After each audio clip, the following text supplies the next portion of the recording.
Hello and good evening, everyone, and welcome to Obra Sessions 2. My name is Mavin, and I will be your host for tonight's webinar. So, on behalf of the Obra Digital team, we would like to thank everyone for joining us tonight. And by the end of this session, you will be able to create a profitable and innovative solution or product, know where and when to invest your money, and have the capacity to grow a successful business in the long term. You will also get to create your very own customer persona, which will be your tool for business right after this session. As we continuously explore innovation in the business and creative industry, today we will be talking about business and design thinking. So, a lot of Filipinos regard entrepreneurship as a reliable means to improve one's economic and social standing. Not to mention the 500 to 750 startup companies from DTI's database from September of last year. Unfortunately, some of these startups didn't last for long or for even 5 years because of many reasons. Well, some are financial, stocks, internal, and organizational problems. That is why we're very lucky tonight as someone has been very generous to share to us his broke-proof business strategy, design thinking. Live with us today here in Obra Sessions 2 is a Startup PH training founder and CEO of Classico, a coach and a mentor to many entrepreneurs and business enthusiasts. We have Mr. Carlo Valencia. Yay! All right. Hi, good evening, sir. Hello. Good evening, Carlo. Thank you Cool. so much for joining us tonight. Thank you for having me. I'm wearing my Startup PH uniform. Yeah, I've been a member of that group for like 3 years already. So Me too. I love it. it's very nice to have you here Thank you. tonight. So just to start things now. Sure. I just have one question. Mm. Can you tell us something, or can you tell us how design thinking can help our entrepreneurs and even to our aspiring ones in their businesses today? Sure. Yeah. No. So design thinking is essentially it helps entrepreneurs by essentially telling or forcing or essentially encouraging our entrepreneurs to begin by understanding. Very often kasi we jump into, yay, mayroon akong idea, mayroon akong produkto, gagawin ko na yan agad. Without really understanding who are you building it for, what problem are you Right. solving. And like you mentioned earlier, you had your own startup. I had my own startup as Yes. well. We were in love with our idea, Yes, we with are. our product, and then afterthought na lang si customer and understanding the end user. With design thinking, we want to start with the end user. We want to start with the customer. Ano ba yung kailangan nila? Ano yung Right. problema nila? And then we'll come up with the idea. Right, that's correct. So there are a lot of things that we can learn from today. So by the way, guys, you can also ask questions through our comment box below, and later we will try Yeah. to answer and read all your questions and give the answers right away from our speaker. So without further ado, I'll give the floor to Mr. Carlo Valencia. Cool. Thank you. Thank you very much. Thank you. Okay. Sige. So, thank you, Marvin. I got about 30 minutes or so. Sige. So, hi, everyone. You got the deck ready? This is so awesome. I did a webinar one time. It was just me. Navigating slides and everything. Now I got like people helping me out. So, thank you, Team Obra. Yes. Okay. So, hi everyone, my name is Carlo Valencia. Again, we're going to be talking about design and business. Essentially, this is an introduction to design thinking and how you can apply it to your business or to your startup. All right, so before we dive in, let me just introduce myself. I'm produkto po ako ng call center industry ng BPO from 05, I think 03, but from 07 to 2013, I was a training coordinator in HSBC. That means I did everything except train. So analysis, reports, room management, scheduling, that was me.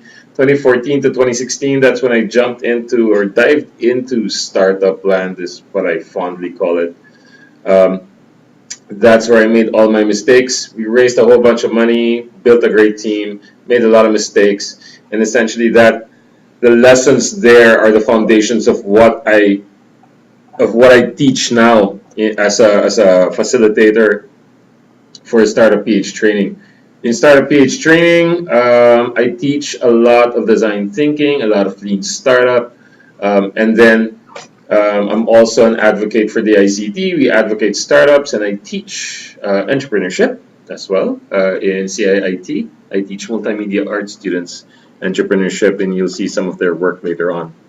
I'm a very transparent person, practice gratitude all the time, and I recommend gratitude as well to all our startup founders. The fact that they're able to do what you've always been wanting to do, no matter how confusing or stressful, is something you should be grateful for. I advocate failing fast, often, and forward, and later on we'll see a few techniques on how to do that. Recently married, no kids, but with 2 pets.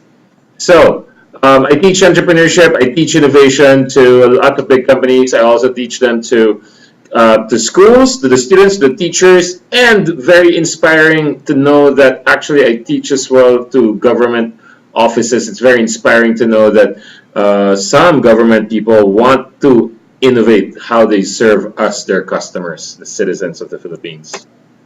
So, design thinking, aside from that, I teach lean startup as well, and agile, and a lot of topics in between that. So today we're going to learn design thinking, obviously. We're going to talk a little bit about product development as well. And then later on, if we have time, hopefully, the 4 founder mindsets. I find myself talking a lot about this, so I thought I might as well write it down. So if we have time, we're going to be talking about that. All right, so Albert Einstein has this really good quote that it says that if he had an hour to solve a problem, he'd spend 55 minutes thinking about the problem and 5 minutes thinking about solutions. And I really, really think that's true. And I really think that's powerful, because if you had a clear, intimate understanding of the problem, then there would be a lot of solution ideas coming up, and you are very close to solving it if you knew all the details about the problem. And that's essentially what design thinking prescribes, that before you solve anything, before you build stuff, make sure that you're understanding, make sure that you're empathizing with the people you want to help. Because essentially, if you're in business, you want to help others. That's the only way to make money, right? I'm not talking about multi-level marketing. I'm talking about if you're selling a product or service, they will pay you if that product or service solves their problems. So you want to understand what their problems are, and you can do that through empathy. So design thinking prescribes you start by empathy, collect all that information about the people, and then from there you'll be able to understand the people and define who they are, define the journey, and define their issues. Once you have a clear, intimate understanding of that, the next step is coming up with a lot of ideas. What are the different ways that we can solve these problems? What are the different ways that, different things that we can do to actually, give value to our customers, to our clients, to our end users? So you come up with a lot of ideas, and design thinking, by the way, later we'll talk about it, but design thinking has some tools and tricks that allow you to essentially come up with a whole bunch of ideas without over debating. And then you pick the best idea, and then that's what you prototype. You can do prototyping. I'm a big advocate of failing fast, and I'm a big advocate of low fidelity paper prototyping. We'll see that later on. Once we come up with a prototype, we'll be able to test it, get the feedback. And by the way, design thinking is not a process, it's a mindset. So you don't necessarily need to follow this process from left to right. So, before I dive into what we do in design thinking, let me talk to you about some examples of design thinking, of how some companies use design thinking to essentially grow their business. So Bank of America, really good one. They want, as all banks, to get more depositors, and for their depositors to create more accounts. So what they did was they studied their savers, people that save money, and they found out a couple of things. Number one is that the people that do the best, like they drive savings in the family, these are the mothers, the females, the women in the family. So and the same true with our family. It's my wife that does the savings.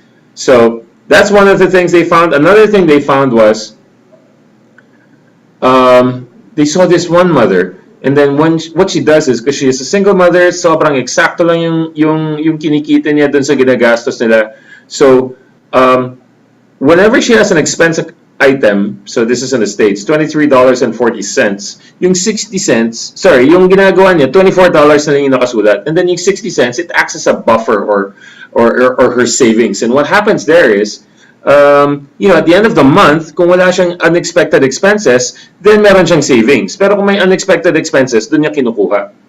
So they loved it so much, and they saw, wow, pwede natin gawin to. We can automate this thing. So they created Keep the Change program. Essentially, what happens is if you use your card and then $23.40, for example, shows up in the card, what they'll do is they'll charge you $24 na. And then the 60 cents automatically, without any additional action, goes to your savings account. So you're building on your savings as you're spending. In 3 months, as a result of this program and as a result of them understanding their customers and their spending habits and saving patterns, they got 1 million accounts and 200,000 new customers based on the understanding of their customers. So that's Bank of America. For GE naman, if you recognize this, this is called an MRI machine. It allows doctors to look inside your body if you're sick. Unfortunately, some kids also get sick and they go through this machine. Unfortunately, kids can't stay still very much. So what happens is these kids essentially, they need to get sedated. And that's not a good thing. When you're a child, getting sedated shouldn't be a norm. So a doctor saw this and he wanted to fix it. So what he did was, because he was practicing design thinking, is he did some empathy interviews. Interviewed the parents, interviewed the doctors and the nurses, and of course the kids. And one thing he found was, kids love stories, kids love challenges.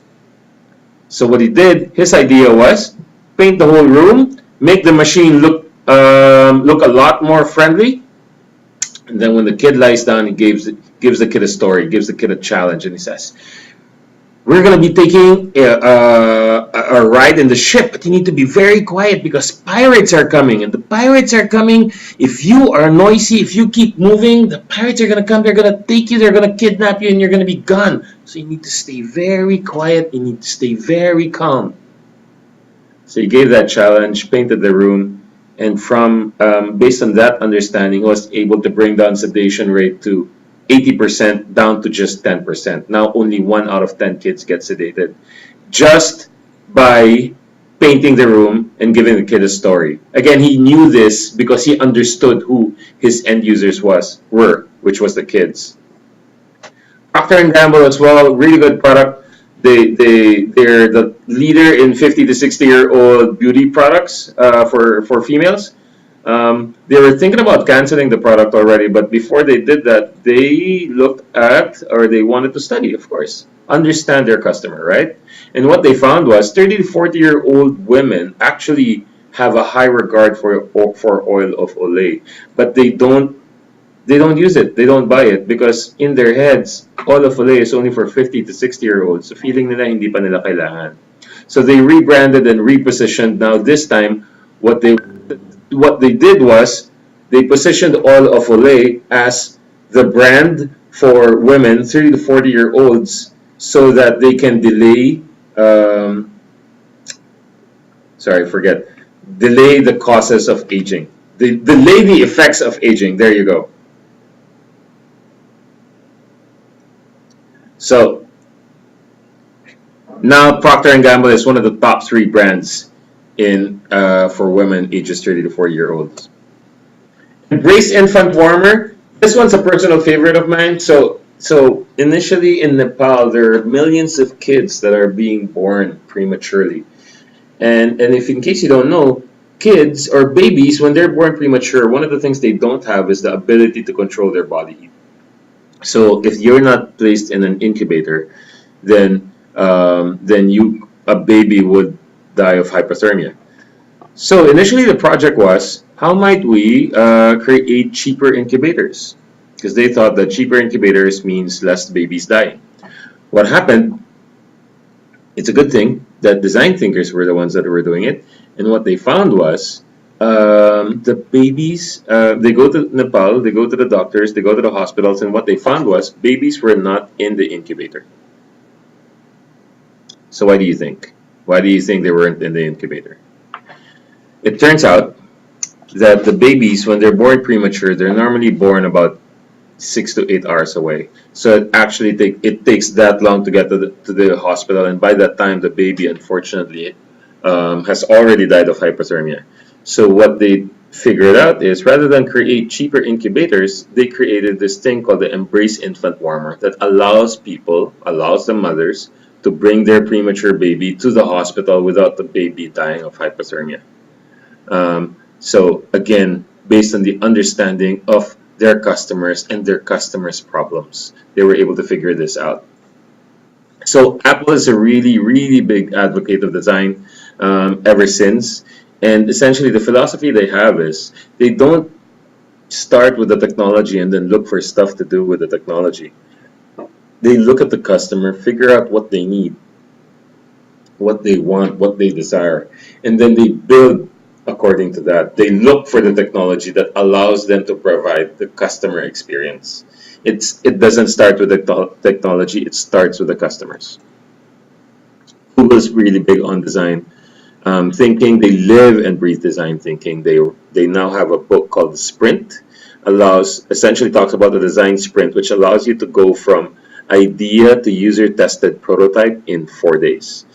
The concept is essentially you don't need to build and launch to learn from your customers. And this is very important, very true in design thinking, very true in tech startups, very true in most businesses, is that you don't need to build and launch. You can go from idea, create a prototype, show it in front of your customers, and then learn based on their reaction, and then iterate on that, and then show it again, and then constantly improve it up to the point that you have a level of confidence that you know that you can build it already. You can invest time and resources. That's the only time you should be building, is when you already learned enough. So Microsoft, of course, di sila magpapahuli. They already have a design page. They also have a design book called Scenario Focused Engineering. From the name itself, it's engineering focused. They also have a process that looks quite similar to design thinking. You start by observing and understanding your target customer. You frame their problems. You brainstorm on a lot of ideas that can potentially solve these problems. You build prototypes. Then you show it to the target customer. And then rinse, repeat. So what does design thinking look like in action? So let me show you. Let me show you how we do design thinking in our workshops. And by the way, you don't need to attend our workshop. You can literally do this on your own. But if you want to learn it with other people, June 1, we have a workshop, Design Thinking for Founders, Techies, and Creatives. So do show up and let me know in the comments, or message us, or let Obra know. So design thinking begins with empathy, like I mentioned. What does that look like? In our workshops, we teach our participants how to do empathy interviews. And empathy interviews are not what do you think about my idea kind of interviews. This is essentially, tell me about the last time you experienced X, right? It's about learning about your customers. It's not about you. It's figuring out your customer. So empathy interviews are really strong with that. And it's also very good that if you're doing interviews, if you're interviewing potential customers, you don't want to interview them. You don't want to invite them to your office. You want to go to them.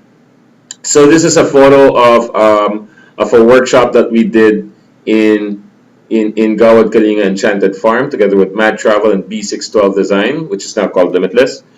Essentially, what some of our participants said was, you know what, I wish there was a workshop, or I wish you would put us in front of real people with real problems. And so that's what we did here in Innovation Adventure, is we put our participants, we brought them to Gawad Kalinga. It's a 1-day or 2-day workshop, and essentially the first step is empathy, interview social entrepreneurs, and find out what their issues are. And then from there, they'll come up with potential ideas, solution ideas.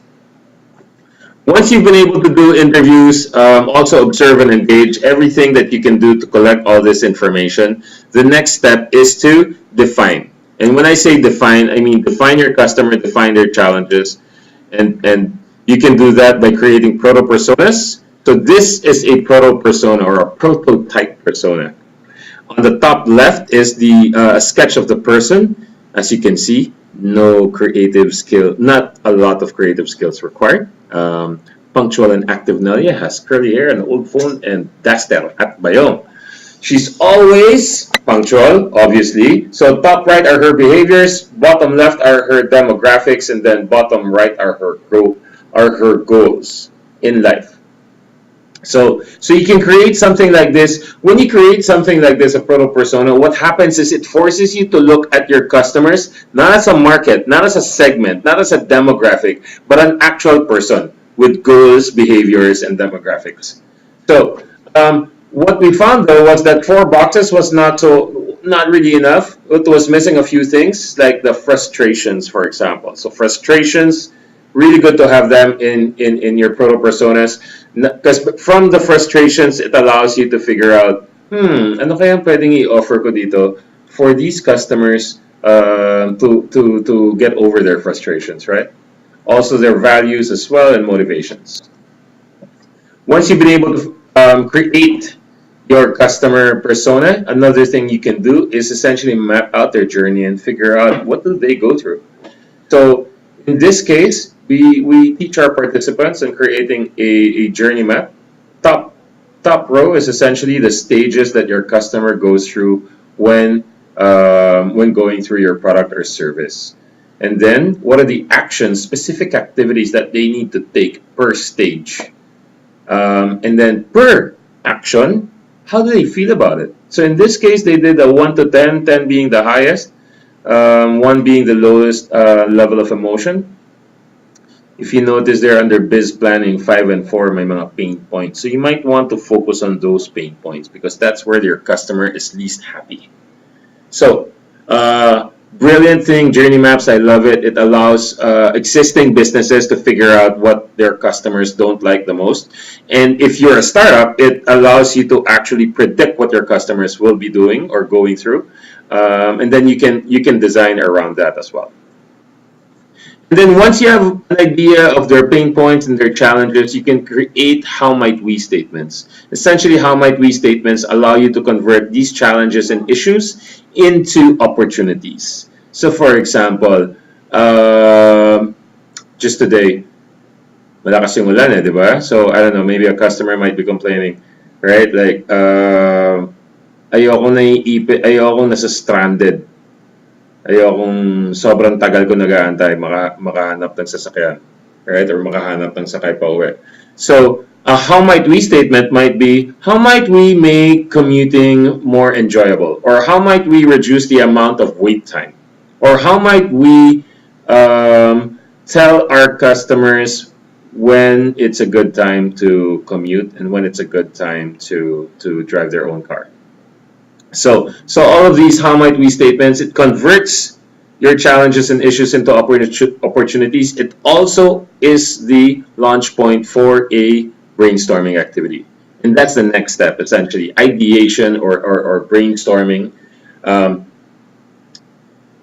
If you've ever been in a debate, not a brainstorming session that lasted 1, 2, 3, 4 hours the whole day and then sobrang bad trip, wala nang nangyari, nagdebate na lang kayo nagdebate, then you want to pay attention to this one. Because in design thinking, there are tricks or techniques that help us get participants to essentially come up with a whole bunch of ideas without over debating and over analyzing.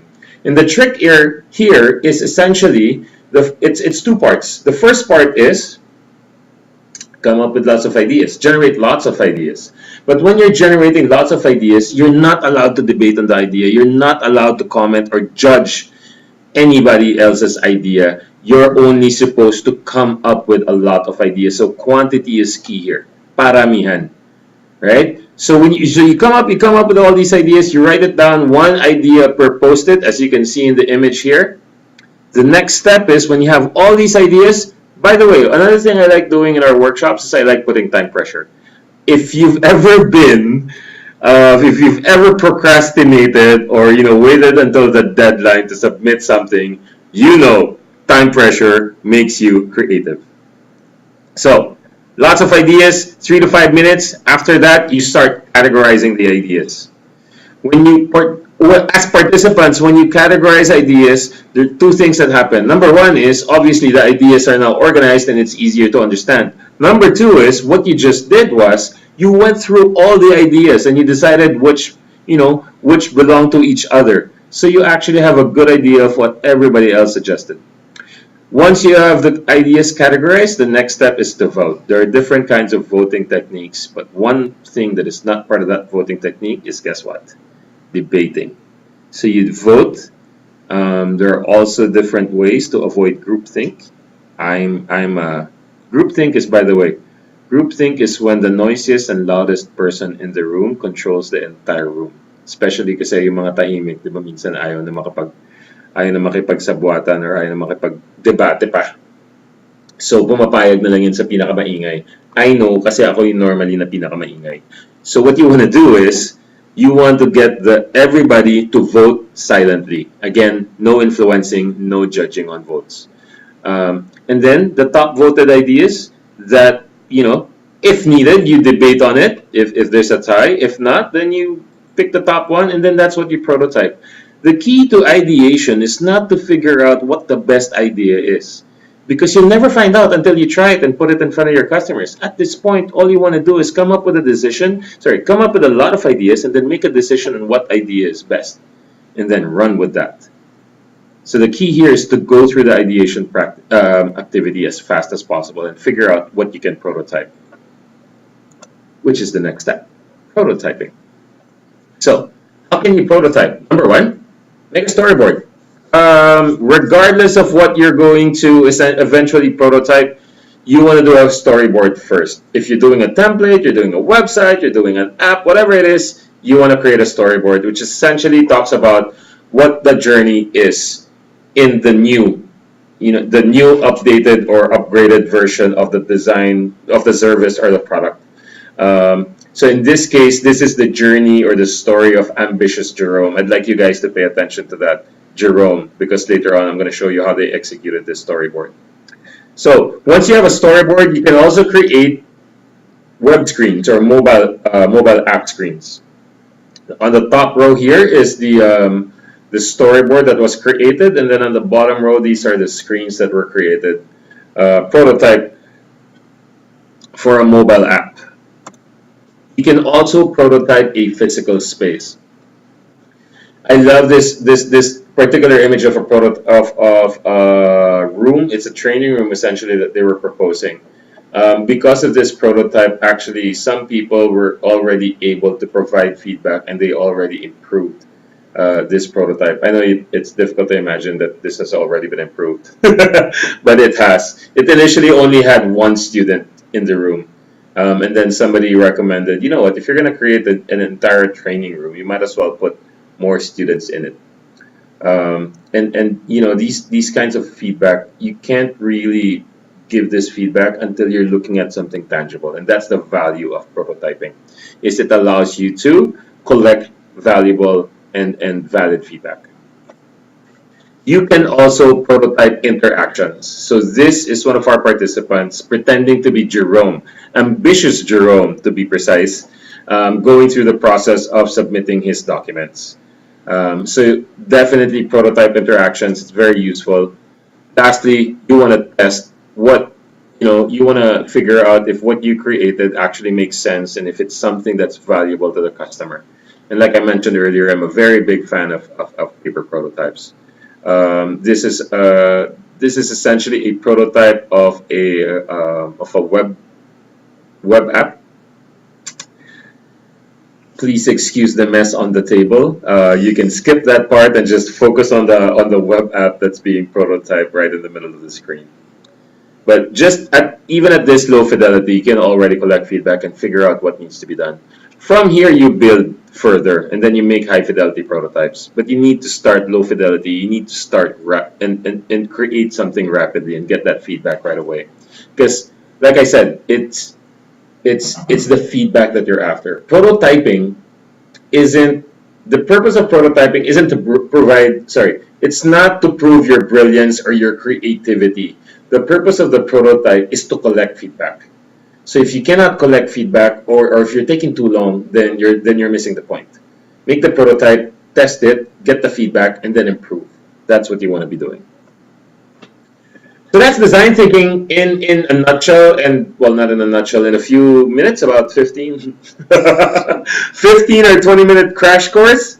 There are different ways to execute on this.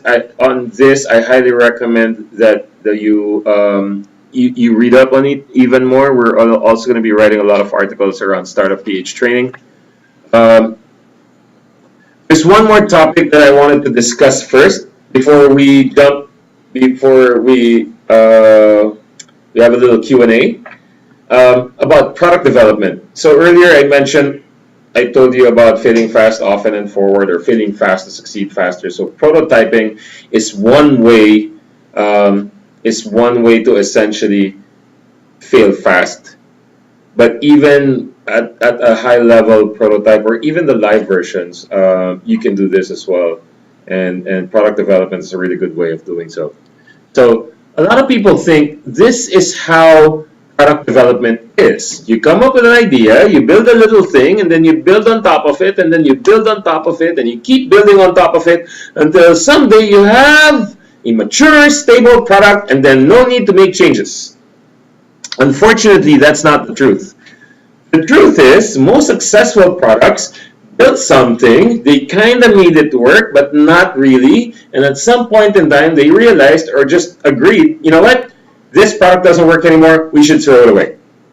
But when you're throwing away that product, you're not throwing away the things that you learned as a result of building that product. You're throwing away all the mistakes you made, right? And then you're now able to build something new and build something faster. And if you've ever built an app or a proto PowerPoint or Google Slides or Excel file na sobrang laki, sobrang dami ng formula, sobrang dami ng links. At some point in time, you're gonna think, grabe, ang hirap, ang bigat na nito, tatapon ko na lang to, gagawa ko ng bago, mas mabilis pa. Same concept. If you're building a product, building a website, at some point in time, it's going to be so complicated, so bulky, you might as well just throw it and then build something new. And then over time, you'll find that you're going to eventually perfect the product and then bring it to maturity. But don't hesitate to throw away your old product. So if you're building, for example, a car, the first thing you want to do, very much like Agile, is you want to deliver value on day one or on step one, right? If you want to bring customers from point A to point B, you want to, what is that in Agile? You want to create a potentially shippable product that provides value to the customer. And the key value here is to get customer from point A to point B. Kung gulong lang ang ginawa mo, hindi mo sila matutulungan to get from point A to point B. Pero kung ginawa mo siyang skateboard, kahit medyo hassle pa rin kay customer, you brought the customer from point A to point B. More importantly, you're also able to collect feedback from the customer because you're now able to provide value. So they step on the skateboard and then they're able to go from point A to point B, but they hate you because, they're on a skateboard, right? So, pero sabi ni customer, you know what? Ang hirap mag-balance, munti ka na ako mahulog o nahulog ako. Sige, lagyan natin ng handle. Great, lagyan natin ng handle, tapos testingin ulit natin kay customer. Okay, medyo hindi na ako nahuhulog, pero hassle pa rin. Pwede bang mas madali? Sige, lagyan natin ng upuan, lagyan natin yung gulong, right? Medyo masaya na siya, pero nakakapagod. Okay lang, lagyan natin motor yung bisikleta. Wow, pwede. Pero, mahangin pag bumibilis ako. Okay, sige, lagyan natin ng katawan, lagyan natin ng 4 na gulong at saka ng windshield. Right? Each and every time, you're iterating based on the feedback you're collecting. That's the series of images at the bottom. At the top, dun ka lang sa month 4 or sa step 4 makakaisip na makakakuha ng feedback. What if the customer is not looking for a car? Paano kung hindi siya marunong mag-drive? For example, right? Or paano kung nakatira pala siya sa dagat or puros islands, walang kwenta yung kotse, right? You're never gonna find that out until you are able to collect feedback. And if you're building something that provides value, it allows you to also collect feedback. So build things that provide value, build things right away. So here's an example of companies that have done that. Airbnb, everybody knows what Airbnb is. This is what their website looks like right now. Well, a few months ago when I made this slide. This is what it looks like in general, and right from the top, you right when you get in the website, you already know what they want you to do. Choose a location, check in, check out date, how many adults, how many children, and then search. It didn't start this way. Actually, Airbnb relaunched 5 times until they came up with one of their final products. This was Air Bed and Breakfast back in the day in 07, right? I don't even know where. Oh, there are vacancies, I suppose. It's where I can rent rooms. I don't know that for sure, but this they didn't just just improve on this and then come up with this kind of website. They threw away the old website and then built a new one. Same with Zappos. So Zappos essentially is a shoe store. They sell shoes online. They were purchased by Amazon for $1.2 billion back in the day when $1.2 billion was a lot of money to purchase a software company. And this website, it's fabulous now. It was this once upon a time.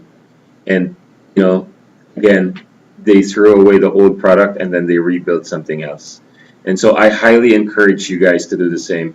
If you're building a new product, a new website, whatever it is that you're building, it's not the final product. Don't think of it that way. Think of it as this is one step towards validating your ideas. You're going to collect feedback.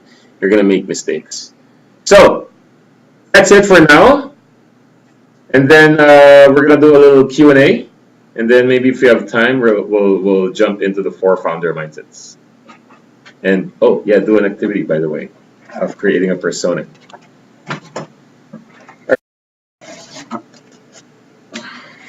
All right, thank you very much, Carlos. So probably a few takeaways during your talk. I heard you saying that you can go from idea and show it to your customers and learn, and then it's going to be a continuous process all over until you get to the MVP, right? Yeah, even after actually you have the product already. Like any innovation, existing businesses can do this as well. True. They have a feature idea or an addition, an enhancement to their service, then they can use the same process. I also like what you said about the discover, design, and deliver, where it encompasses empathy, definition, ideate, prototype, and tests. So I think those are one of the takeaways that we can get from this webinar. So I think we have a few questions. Cool. All right, let me start with the first question. So, what if I am a startup and I'm targeting 2 to 3 markets? How do I go about it? One at a time. So, for example, you're building a marketplace, right? I think that's what they were asking. Like, I am, let's say, e-commerce marketplace, right? Which essentially you're looking for people that are buying products, and you're looking for people that are selling those products that the people want to buy. So, literally one at a time, pick a side, and then get them. Not normally, but often, it's the supply side you want to do first. Or that people do first. Personally, I check on the demand side first. Right. Which is the people buying. Because if I can attract them and if I can get orders, then it's easy to find sellers. Right. Pero if you're just getting a lot of sellers, when you have all of them, you're gonna be praying and hoping na sana may bumili ng mga produkto nila. So, get the buyers first. Right.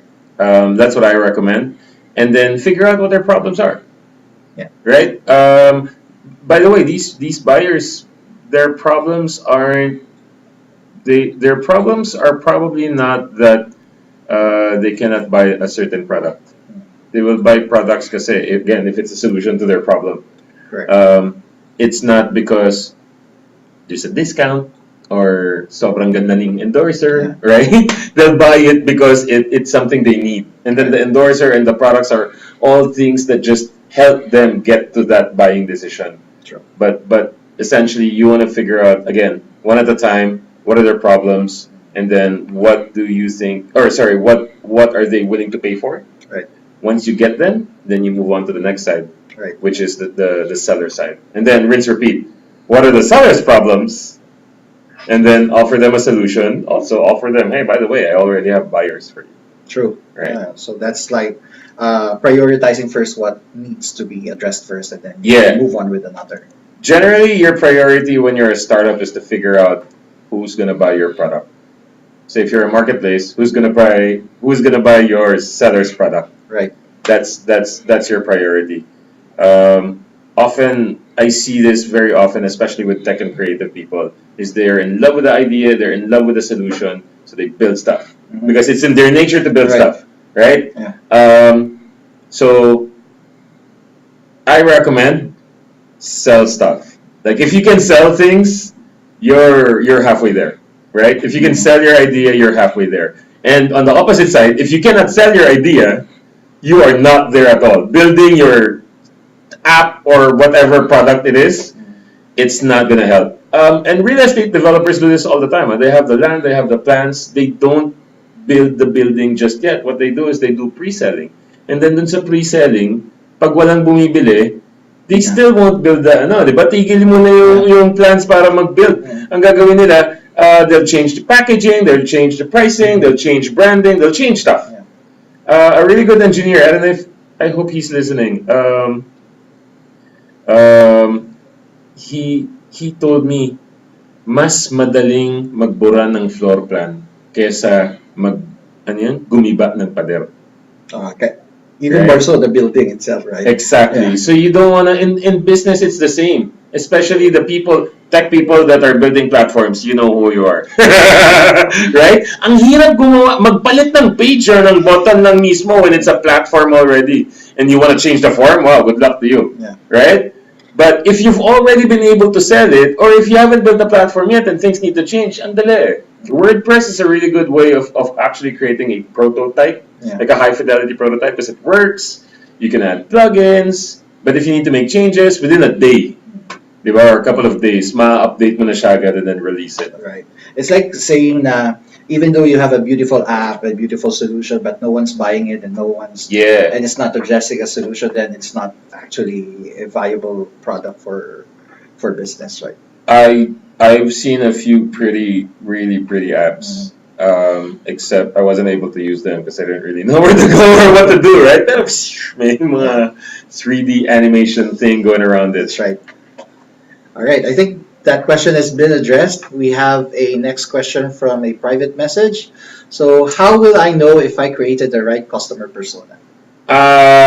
When you speak to them. So you create a customer persona. The next step. So Proto Persona, by the way, is prototype, meaning it's based on your intuition. Parang alam ko ganitong klase yung mga tao eh. Or normally what I do is I have a few customers. I'll pick one customer, and then that's my persona. And then I'll build on top of it. So talking to other customers, and then I look back at my persona, is it the same pa rin? And then I'll keep updating it. You're probably gonna get it wrong the first time or first couple of times, but that's okay. Iterate and improve, right? Keep collecting the feedback, keep making the changes. And then, but if you created the right customer persona, actually, so somebody asked me a question before, which was, how do I know I've interviewed enough people? And the answer to that is, pag hindi mo pa tinatanong yung tao, may sagot na agad. No, pero alam mo na yung sagot. Based on, kilala mo kasi, alam mo na yung profile niya, tapos ilang tao na yung nakausap niya, ganon. And then, hindi mo pa siya tinatanong, alam mo na kung ano yung sasagot niya. And then, tinanong mo, yun nga yung sinagot niya. Then, hindi mo na kailangan mag-interview. In the same way with personas, kung nakita mo siya, tapos hinulaan mo, okay, itong taon to, it fits persona X and her frustrations are blah. Tapos kinausap mo siya, tapos turns out, yun nga yung frustrations niya, then you've created the right persona. Yeah. So again, trial and error, or iteration, you need to iterate, you need to keep trying. So it's got to be a continuous process of just collecting data from your Yeah, customers, right? yes, yeah. No, it's even when you have the product, you can still, or you should still take a design thinking iterative approach to constantly trying things and then adjusting based on Right. that. All right. Okay. Let's move on to What the else? next. Yeah. Ano mag From Gino Ingreso, Sir, ano po yung magandang e-commerce business? Ooh. Um,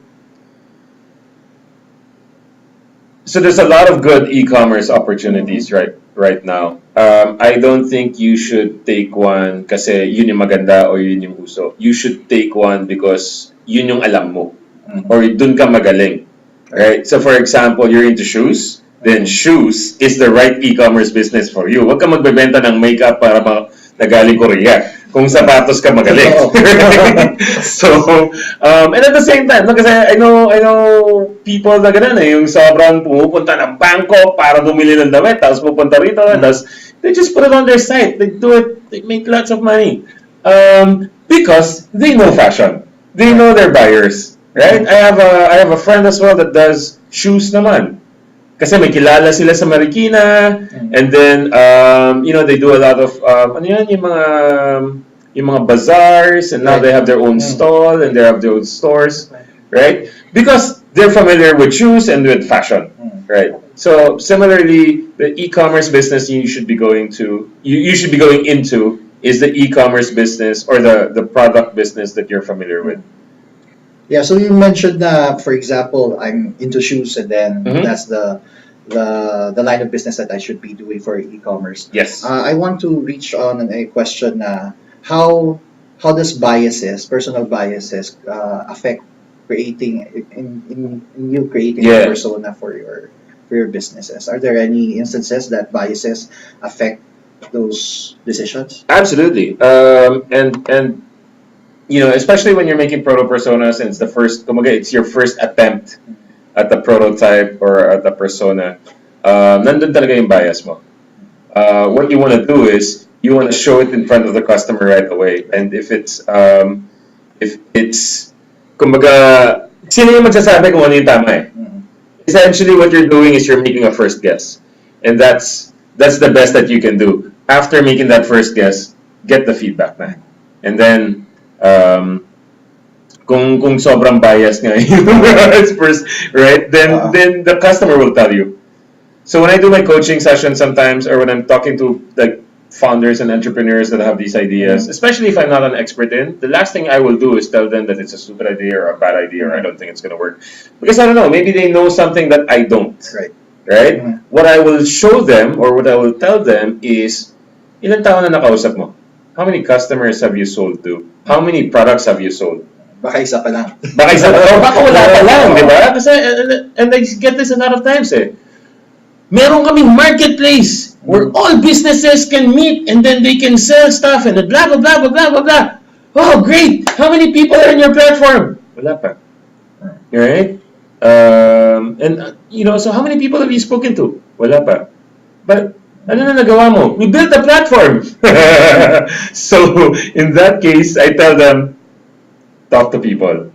Right? Or sometimes kasi they've built a platform, they have a few customers, and I ask them, who are your customers? Yung isa construction firm, yung isa ganito. Then find out why they signed up, and then double down on that, and then replicate it across all the construction companies. Right. For example, if it's construction. Right? That's how you eliminate the bias, is again by collecting feedback. Sorry, I feel like I sound like ano yun? Yung sirang plaka. Really? But it's really, because there are two fundamental things. One is begin by understanding, which is talk to people, right? And then look at them, understand them, engage with them. The second one is try stuff out, right? try stuff out. Fail fast to succeed faster. And those are, if you keep doing those two things, you're bound to succeed at some point in time. Which is why the questions you ask me are like, ano yan? Parang may bias ako. That's okay. Show it to people. And then, kung bias ka nga, then sila yung magsasabi sa'yo na sablayan. Right? Or, worse is, hindi ka nila papansinin. Which is also good feedback. Kasi alam mo kung ano yung supply. So now, try a new thing. Hopefully, hindi na siya supply. It will just validate whatever biases that you have. Yeah, or invalidate for Yeah. that matter. By the way, when you're validating, don't talk to your relatives. Don't talk to your wife, your dad. Yes. Right? Hindi validation yun. Affirmation. Yes. Right? Tama yan. Kasi pag tinanong mo si mother mo, maganda ba yung idea ko? Your mother Oo, will say, anak, ang galing-galing mo talaga. Right? Pagpatuloy mo yan. Patay na. Right? I mean, no offense to the mothers, but you know, that's what you're gonna do. You're gonna encourage them. True. All right. So next question from Kring Karatativo. What type of business industry category can generate immediate ROI? Immediate ROI, meaning konti lang ang pera ko at kailangan ko mabawi agad. Service industry for sure. So I do workshops, right? So I've been able to do workshops na wala pa akong venue. Actually, my first few workshops, wala akong venue, wala pa akong content. I just had this idea, which is I wanted to teach idea validation. So I made a Facebook post and I said 500 pesos per ticket. First five people that comment get in for free. 25 people commented. Right? So I was able to generate revenue right away. And then based on the ticket sales I was able to make, then I paid for the rent and then I made the deck. So services are similar. If you can figure out who you want to serve and what they need and then serve them, then there's minimal requirement for capital. Therefore, mabilis ang ROI. Yun lang, figuring out what the service is. I can't tell you what that is. Again, what are you good at? Number one. Number two is, what do the people you want to serve really need? Don't build an app. That's for sure. Right? Magastos eh. Magastos. Bootstrapping can get you to hell faster than you can say yes. You can do, because I'm a big fan of the concierge method, which is essentially manually providing the service to your client. A really good example is people know about yung speech to text, right? You talk to your phone and then it becomes text. So ngayon medyo common siya, pero back in the day when they weren't available yet, what they did to test it, if whether or not it's commercially valuable, is they invited people in. They said, "Sir, we're developing this software called speech to text. We want you to see it and then tell us what you think." So a guy comes in the room, speaks to a mic, and then in front of a speaker, of a monitor, and he speaks to the mic, and then as he speaks, words come out on the monitor, and he was like, "Wow, this is brilliant! I love it!" and blah blah blah blah blah blah blah. He didn't know that there was a guy in the other room listening to what he was saying, typing in what he was, right? What's being said. So nakita lang niya ganun. So that's a concierge method, essentially. You can do the same, for example, I don't know, if you're doing a marketplace, right? Bringing in buyers and sellers. By the way, guys, if you're doing a marketplace, I think you can do a WordPress marketplace na rin, no? I think there is. There's a plugin. You can actually find the buyers, find the sellers, and just connect them. Really, email, Facebook groups is a really good way to go about it as well, or really testing whether or not you're able to connect these two kinds of people, and then allow them to transact. And then if you're able to do that, great. Then build the website. Yeah. But at the start, ano muna, like you don't really need a lot. You only need existing technology. Email, Facebook, Messenger. Yun lang. Spreadsheet. Yun. Exploit the existing technology. Yeah. Google Forms, right? Mm. Right? So you don't really need a lot of money to test an idea. Obviously, growing it and building it later on, you're going to need some. But at the very start, you just want to figure out, are people willing to buy this? And you don't need a lot of money for that. That's correct. All right. Last question from Attorney Cherry Nagase, or from Cool. Cherry Nagase. Could you give an example on how to improve an already existing local business or product through design thinking? I love it. And I love the fact that I did a webinar then, and I don't think anybody was watching long enough to ask questions. So thank you for having me here. So how to improve an already existing local business or product? The principles are the same, which is figure out your customers, sucks, or what do your customers not like about your business, right? And you can do this by interviewing them or observing them or looking at the customer complaints if you have customer service, a channel for customers to report on issues. And then identify what are the top complaints and then come up with lots of ideas on how to resolve that complaint. And then prototype and then test it and then see if people stop complaining. I had actually just last week I had a design thinking workshop with a payroll company. Essentially, they had a series. They have recurring issues. People complain, and what he wanted to do, what the owner wanted to do was he wanted his employees to come up with a product feature ideas. How do we improve the core product?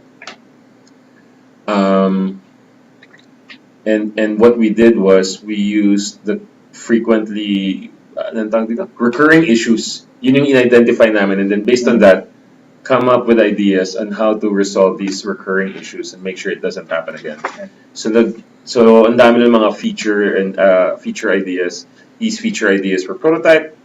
Some were liked, some were not liked so much. And then and then that's where we start. Figure out what your customer doesn't like about your business. Also, on the flip side, it doesn't necessarily need to be just customer complaints. It can also be what do your customers love the most about your product or service, and then double down on that. Like make it even better or spread the word. Right? For example, people love the fact that you're able to deliver within the same day or the day after that, right? And then you get customers to give you testimonials, and then you spread the word, right? Because if it matters to your customers, it probably matters to people that are not yet your customers, right? So you wanna do that as well. Either find issues or find strengths, and then double down on the strengths or fix the issues. All right. Okay. So, okay. I think a lot of questions have been submitted already through our Facebook comment section as well as in private messages. So we would just want to thank Carlo for tonight's session. But before we end it, Carlo, do you want to invite our viewers to join some of your workshops, or events? Thank you. Yes, June 1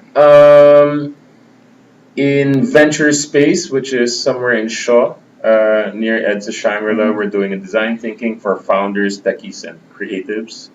It's 4 hours on a Saturday, essentially getting really hands-on. We're going to be talking a little bit about this, and then we're going to create actual customer personas. We're going to map out the journeys of your customer or your potential customers, and then do some experiments and test these out. Obviously, sharing a lot of tools, meeting a lot of like-minded people. Ask me anything. We hope you can make it there. Yeah. And there are still tickets. I think we still have about 8 seats. Oh, okay. So there's 25. limited slots left. 8 na lang. 8. Yes. So get your 17 slots bought. now. Yes. So you can just message Obra or Carlo with regards to the tickets. So Correct. Yeah. All right. So that's on June 1, Saturday. Yep. Okay. I think that's the only public workshop we have for now, but we should have. I'm hoping to have one more, at least one every month. Please like our page, Startup PH Training. Please join our group, Startup PH colon training as well. I share a lot of my thoughts there, and then if you have questions, definitely feel free to add me up. I'm happy to answer. It's helping out startup founders is an advocacy. Because just as a sidetrack, what I see a lot of people making the same mistakes I made, and I don't think enough people are talking about, what step 1 really is for startup founders. So that's essentially my advocacy. So if you're in step 1 or 2 of your startup journey, definitely, and you don't know what to do or you're stuck somewhere, feel free to reach out. I'm happy to answer those questions. Right? Great. So again, thank you guys for joining us tonight. It's been a very insightful night for everyone, and also to you, Carlo. Thank you. Thank you.